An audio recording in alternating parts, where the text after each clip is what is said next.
When Zeus swallowed his first pregnant wife to avoid being overthrown by his own son, he didn't know he was just repeating the cycle of betrayal, cannibalism, and war that had defined the Greek gods since the beginning of time. But the real question is, why were the most powerful gods in history so afraid of each other? To understand the Olympian gods, we need to go back to the true beginning. Before Zeus, before the Titans, there was only chaos, an infinite void of nothingness. From chaos emerged the first primordial beings: Gaia, the earth itself; Tartarus, the abyss; Eros, the force of attraction; and Nyx, the night. But it was Gaia who set in motion the bloodiest family drama in all mythology. She gave birth to Uranus, the sky, and then married him.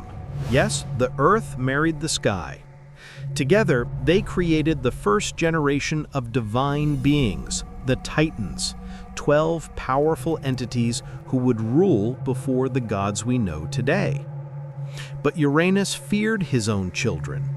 He saw their power and knew they could overthrow him. So he took the most brutal approach possible. He imprisoned them deep within Gaia's body, forcing them back into her womb. Gaia suffered in agony carrying these imprisoned titans inside her, and that's where the violence began. A violence that would echo through every generation of gods. Gaia, in unbearable pain, crafted a weapon from her own essence, a scythe made of adamantine, the hardest substance in existence. And she asked her imprisoned children, "Who will free us? Who has the courage to stand against your father?" Most of the Titans cowered in fear, but one stepped forward: Kronos, the youngest Titan, the cunning one. In one swift, brutal motion, Kronos castrated his own father, Uranus, and threw the severed remains into the sea. The blood fell to earth and gave birth to the Furies, goddesses of vengeance. The foam mixed with blood in the ocean, and from it emerged Aphrodite, the goddess of love and beauty. Beauty from violence, love from bloodshed. But here's what most people don't know. As Uranus fell, bleeding and defeated, he cursed Kronos with his final breath. He prophesied that Kronos too would be overthrown by his own son, just as he had been overthrown. The cycle would continue. Kronos became the king of the Titans and ruled during what Greeks called the Golden Age. It was a time of peace and abundance. No war, no suffering, no death. Mortals lived like gods, without labor or pain. But deep in Kronos' mind, the curse haunted him. The prophecy whispered in his dreams, and paranoia began to take root. Now let me introduce you to the 12 Olympians, the gods that shaped Western civilization and whose stories we'll explore in depth in future videos. Zeus, king of the gods, master of thunder and lightning, ruler of the sky and weather. He maintained order among gods and mortals alike. But Zeus was also infamous for his countless affairs and his ability to transform into animals, mortals, or even gold rain to seduce those he desired. His infidelity would become the source of countless myths. Hera, queen of the gods and goddess of marriage, family, and childbirth. As Zeus's wife and sister, she was trapped in an eternal cycle of betrayal and revenge.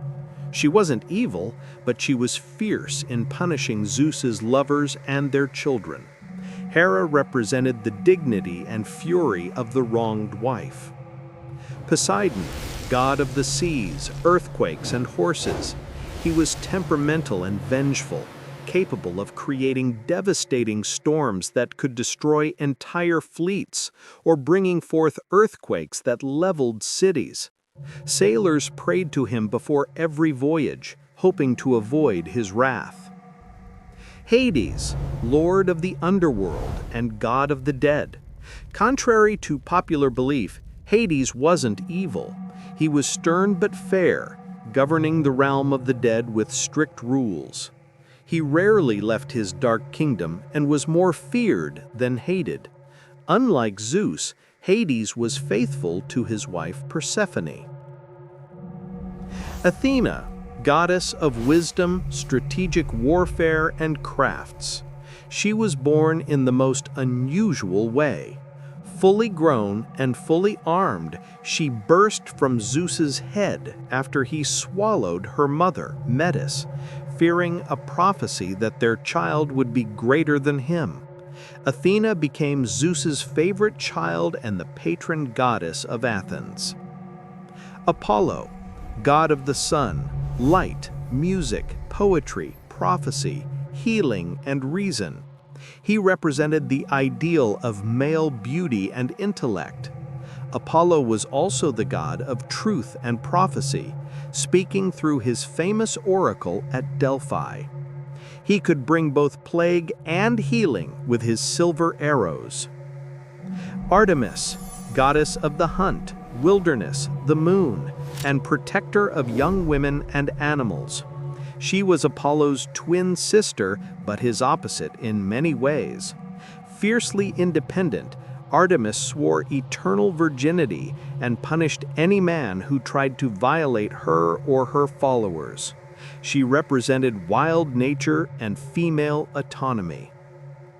Ares, god of war, but specifically the brutal, chaotic, bloodthirsty aspect of combat. Unlike Athena, who represented strategic warfare, Ares reveled in violence for its own sake. Even the other gods disliked him, and Zeus once told him he was the most hateful of all the Olympians. Yet Aphrodite loved him. Aphrodite, goddess of love, beauty, desire, and sexuality. Born from the sea foam mixed with Uranus's blood, she possessed irresistible beauty and power over love.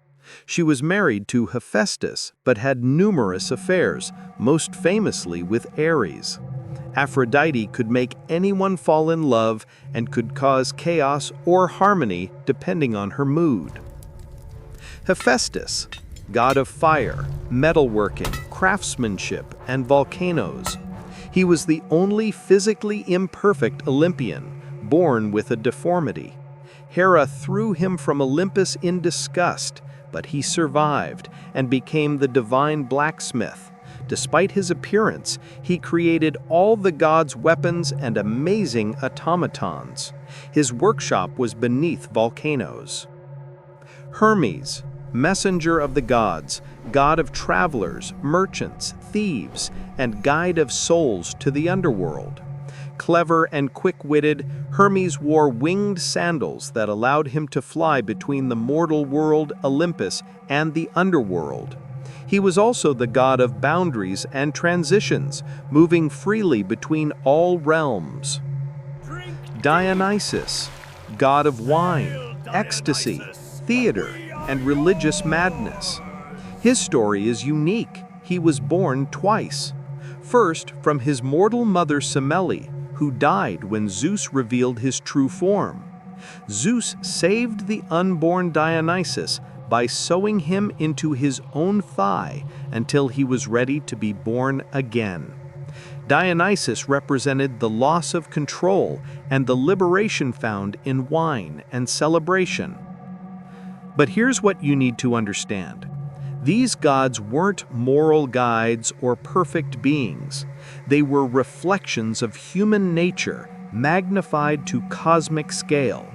They were jealous, vengeful, passionate, loving, and deeply flawed. They made mistakes, held grudges, and sometimes acted worse than the mortals they ruled over. The Greek gods ruled for ages, shaping the course of human civilization. They inspired heroes like Hercules, Perseus, and Achilles. They destroyed cities that offended them and blessed those who honored them. Their stories became the foundation of Western literature, art, philosophy, and culture. But their myths aren't just ancient stories told around fires. They're profound warnings about the nature of power, family, ambition, and the human condition. They teach us that power corrupts, that family can be both salvation and destruction, that fear drives even the mighty to terrible acts, that no one, not even gods, can escape their fate. The Greek gods were immortal, all-powerful, and lived in paradise on Mount Olympus. They had everything anyone could want, yet they were miserable.